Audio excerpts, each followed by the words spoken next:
सनातन धर्म ज्ञान गंगा चैनल में आप सभी का स्वागत है। मेरे प्यारे कृष्ण भक्तों, आप सभी को जय श्री कृष्णा। श्री भगवान आप सभी का जीवन आनंदमय, मंगलमय, भक्तिमय तथा धर्म पथ पर अग्रसर करें। मेरे प्यारे कृष्ण भक्तों, सनातन धर्म ज्ञान गंगा चैनल में आज हम श्रीमद् भगवद गीता के अध्याय 4 के श्लोक 22 को भगवान श्री कृष्ण जी की कृपा से सरल रूप में समझने का प्रयास करते हैं। जय श्री कृष्णा। मेरे प्यारे कृष्ण भक्तों, श्रीमद् भगवद गीता के अध्याय 4 के श्लोक 22 में भगवान श्री कृष्ण जी अर्जुन के माध्यम से हम सभी मनुष्यों को कर्मयोगी के विषय में बता रहे हैं। श्री भगवान बोल रहे हैं कि हे अर्जुन, सच्चा कर्मयोगी सदैव बिना इच्छा के अपने आप प्राप्त हुए कर्म फल में सदा संतुष्ट रहता है। उसके अंदर ईर्ष्या का सर्वथा नाश हो गया होता है, अर्थात उसके मन में किसी के प्रति किसी प्रकार की कोई ईर्ष्या नहीं होती। वह सदैव हर्ष और शोक के द्वंद्वों से ऊपर उठकर सिद्धि और असिद्धि में समभाव रहते हुए कर्म करता हुआ भी अपने किए कर्म के कर्मफल बंधन में कभी नहीं बंधता। मेरे प्यारे कृष्ण भक्तों, वास्तव में कर्मयोग क्या है? कर्म पर ज्ञान की लगाम लगाना ही कर्मयोग है। अर्थात मनुष्य क्या करता है? मनुष्य मन की कामनाओं का गुलाम होकर मन की इच्छा की पूर्ति के लिए जिंदगी भर फल इच्छा से कर्म करते हुए अपने किए कर्म फल बंधन में बंधता हुआ जन्म मरण चक्र में भटक रहा है। इसी से बचने का उपाय है कर्मयोग। कर्मयोग वो सिद्धांत है, वो ज्ञान है, जो वो लगाम है जिसको हम अपने कर्म पे लगाकर अपने जीवात्मा का कल्याण कर सकते हैं। हम जन्म मरण चक्र के बंधन से मुक्त हो सकते हैं, अपनी जीवात्मा की दुर्गति से बच सकते हैं। देखिए, बार बार जन्म लेना, बार बार मरना बहुत बड़ी दुर्गति है। आज के श्लोक में भगवान श्री कृष्ण जी हमें यही बता रहे हैं कि जो सच्चा कर्मयोगी होता है वो संसार में जो भी कर्म करता है उसको अपने कर्म की कोई फल की आशा नहीं होती। उसे संसार में जो प्राप्त होता है उसे वो ईश्वर का प्रसाद मानकर उसमें हर्ष पाकर उसी में संतुष्ट रहता है। उसके मन में किसी के प्रति कभी भी कोई भी किसी भी प्रकार की ईर्ष्या नहीं होती।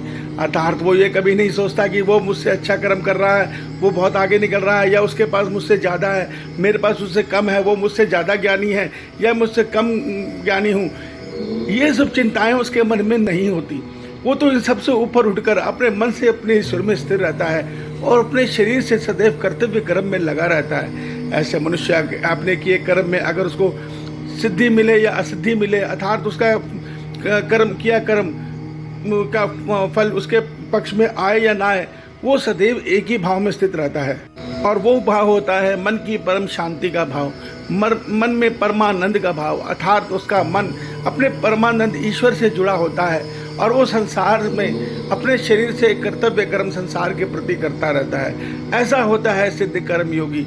भगवान हमें यही बनने को बोल रहे हैं। भगवान कहते हैं जब मनुष्य ये बन जाता है, कर्मयोगी बन जाता है, तो उसके जीवन से दुखों का सर्वथा नाश हो जाता है। वो ये सत्य समझ ले कि वो चिंताओं से, भय से ऊपर उठकर उस परम सत्ता से अपना संपर्क साध लेता है। उसके मन में सदैव उसके ईश्वर उसके साथ रहते हैं, अर्थात वो हर समय अपने ईश्वर को अपने भीतर ही अनुभव करता है। मेरे प्यारे कृष्ण भक्तों, इतनी दिव्य अवस्था है कर्मयोगी बनने में, मगर हम कर्म के भोगी बनके इन सब से दूर हुए पड़े हैं। हमें पता नहीं संसार के सुखों में क्या आनंद है कि हम अपने मन के गुलाम बने इन सुखों के पीछे भाग रहे हैं। मेरे प्यारे कृष्ण भक्तों, आप एक सत्य समझिए, यह श्रीमद् भगवद गीता किसी ऋषि मुनि ने नहीं, स्वयं संपूर्ण ब्रह्मांड के ईश्वर ने बोली है। किस लिए बोली है?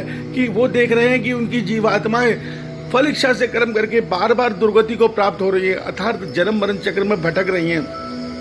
उससे बचने के लिए भगवान हमें बता रहे हैं कि पाप पुण्य कर्मों से ऊपर उठो, फल इच्छा कर्मों से ऊपर उठो और एक ही लक्ष्य बनाओ कि हमें अपने मन को अपने ईश्वर में, जिस ईश्वर ने इस संसार को रचा है, हम उसके अंश है, हमें उसमें अपने मन को जोड़ना है और इस शरीर से उनके संसार की निष्काम भाव में जन संसारी सेवा करनी है। ईश्वर आप सभी का कल्याण करें। जय श्री कृष्णा, जय श्री कृष्णा, जय श्री कृष्णा।